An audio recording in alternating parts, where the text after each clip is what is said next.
Hey guys, Brandon with Flyin Miata, back for another Facebook Live. Today we're going to speak, literally and figuratively, I suppose, about innovative engine mounts. So these are polyurethane engine mounts. We've played with polyurethane engine mounts for a while, and from a track standpoint, they've been really good. They do a great job of holding the engine in place, keeping you from missing shifts and that kind of thing. From a street standpoint, they leave a little bit to be desired. Even with the softest durometer possible, it's really pretty stiff. So, yes, and that just occurred to me, Travis, apologies. As always, you have questions, please drop them in the comments. We will get to them at the end of the Facebook Live here, or we'll answer them in the comments if they come in later, if they're maybe not completely on topic. We'll try to keep it a little focused. So, questions, as always.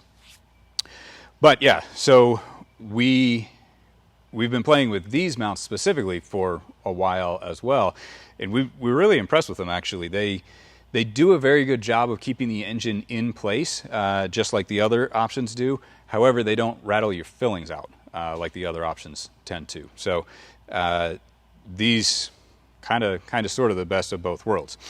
So we have them available for all. For NA, NB, and NC. So this is the 90 to 93. This is the 94 to 97. A little bit different design there. This is the 99 to 2000. Slightly different again, although you can use these interchangeably, but meh. And then the 01 to 05, which is quite a bit different. It ties into the oil pan. So there's a little more support there.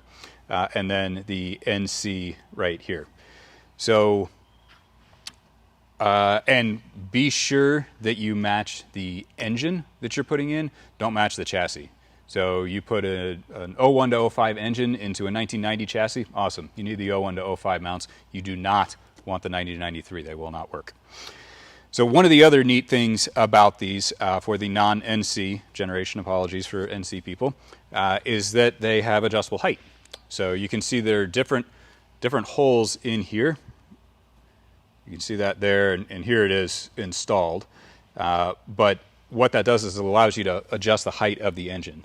So if this is a track car, you're not really concerned about bottoming out your oil pan on anything, and you want the lowest center of gravity possible, awesome, put it in the lowest mounting point. If you're in the total opposite direction, and this is an off-road car, or maybe it's a ridiculously slammed street car, and you are really paranoid about smashing your oil pan, then you can put it in the highest one. Each one is about 3/8 of an inch different in height, and none of them, well, I mean, I guess obviously, but the highest point does not require any kind of hood trimming.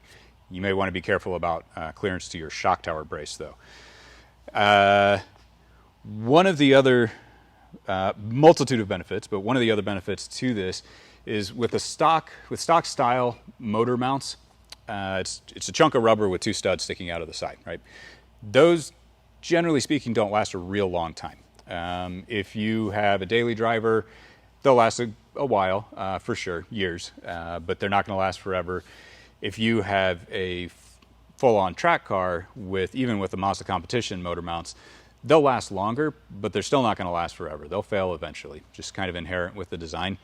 With these, you don't have to worry about that, partially because you don't have to worry about it, partially because it has a lifetime warranty.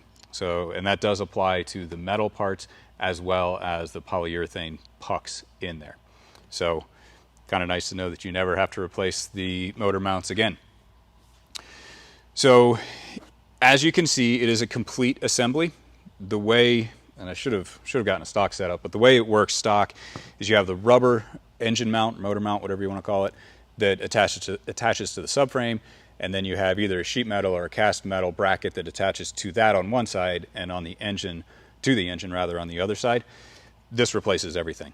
It's the entire piece. So you can miss or drop some extra parts, I suppose, that way. Especially convenient for 1/8 swaps, because you have to replace the motor mount bracket anyway, because the 1/8 motor mount bracket won't work with, the 1/6 motor mount bracket won't work with a 1/8 engine, hence the reason that these are different. But you can just do this thing as opposed to having to find the not really that cheap stock brackets. So another thing there. So pretty straightforward. That's about it. I have questions, and I'll go through the questions we got here, and then we'll hit any of the questions that you are throwing in there now. So we had a request for a before and after comparison. That is an excellent idea. We don't have anything for that, unfortunately. One thing you can do if you have stock engine mounts to see how much you need it is just to grab the engine, grab the valve cover from the side, and try to pull on it. And it should move a little bit, but should only move a little bit. If you can move it more than just a little bit, your motor mounts are probably bad. If you can move it a fair amount and your motor mounts are good, then that's what's going on. That's why you need a stiffer motor mount to kind of lessen that movement. We want to absorb the vibration in the engine that's just inherent, but we do not want to, or we do want to keep it from making big movements. So Mike was kind enough to help me out here. This is the stock setup. So this is the rubber piece that eventually will fail. It usually just tears right here. This is the piece that bolts to the engine. This end of it bolts onto the subframe, and then this is just a cup so that when your motor mount fails, your engine won't fall out of your car, basically. So there you go. Thank you for that, Mike. You didn't clean it beforehand, though, so. Are any modifications necessary? Nope. Bolt it in and go. Pretty straightforward, really. And actually, it should be, it's not, I'm not going to try to tell you it's the biggest deal ever to put these in to replace these guys, but it's a little bit of a headache. It's a little tight. You have to take this bracket off, if memory serves, to get to this nut. So, not catastrophic, but a little bit of a headache. With the design of this, it's much easier to do. So that's kind of a nice benefit as well. But no permanent modifications. If you want to put these in and then you want to sell your car as a perfect VIN, numbers matching, whatever, both of those guys back in, which don't have a VIN, so it doesn't really count, but still whatever, it'll be fine. Okay, so of all the options, why did we choose these? I think I went over that, but basically these have the benefit of holding everything in place without the drawback of very bad NVH. And we have tried multiple different durometers for the poly bushing in the other options. And I think it simply comes down to the puck of polyurethane is quite a bit bigger on these than on other options on the market. So that allows it to absorb more of the vibration. And that is my list of pre-recorded questions, so to speak, but Mike is flailing around in the background. So what do you got, Mike? What benefits are you going to feel from the driver's seat after installing a set of these mounts? So what benefits are you going to feel from the driver's seat after installing these mounts?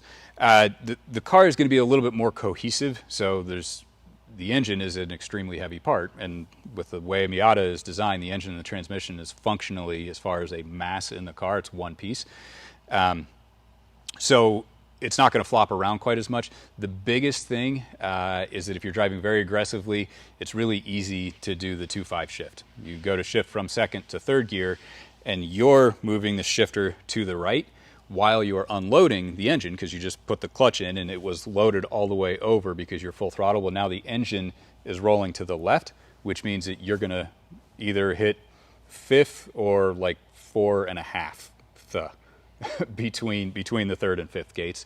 So those are the big differences that you're going to see from the driver's seat. Is that it? We have a few more questions. Okay. So you've kind of covered some of these, so feel free to just skip over whatever you think you've already covered. Sure. I'm just going to go down the list. Sure. First one is, what actual performance gains do you get from the polyurethane motor mounts? So what performance gains do you get from the polyurethane motor mounts? What I just said, that's about the extent of it. Really, if we're going to not count missed shifts and that kind of thing, you're not going to accelerate any faster. You're not going to make more horsepower, believe it or not. Honestly, I don't know if these come with stickers, though, because if they come with stickers, you might get more horsepower. Outside of that, there is the benefit of a lower center of gravity when you drop the engine, so you've got that. And that's not going to be a huge thing, but it is going to be a thing. The lower your center of gravity, the better, for sure. So those would be the performance benefits to them. How bad is the NVH compared to stock? How bad is the NVH compared to stock? Excellent question. Thank you for asking that. It's in my notes and I completely skipped it. So it is going to be worse than your stock motor mounts, assuming they're in good shape. It is going to be roughly on par with the Mazda comp motor mount. So it's, and everybody's different, and it'll drive some people up a wall if you're especially picky. It's acceptable for most people. Basically, it's noticeable. It is a little worse. It's not dramatically worse. So if you notice every slight little noise that your car makes and you have stock power and you never go on track, probably not a great idea. If you're not super picky about stuff, Miatas are not exactly quiet cars to start off with. You do have more power and or you're going to the track. These are a great option. Do we recommend them for high horsepower cars? Do we recommend them for high horsepower cars? Absolutely. The higher the horsepower, the more likely it is, assuming you're using that horsepower, I suppose, to be fair, that you're going to rip the stock or stock format engine mounts. That is not going to happen with this, and if it does happen, you have a lifetime warranty.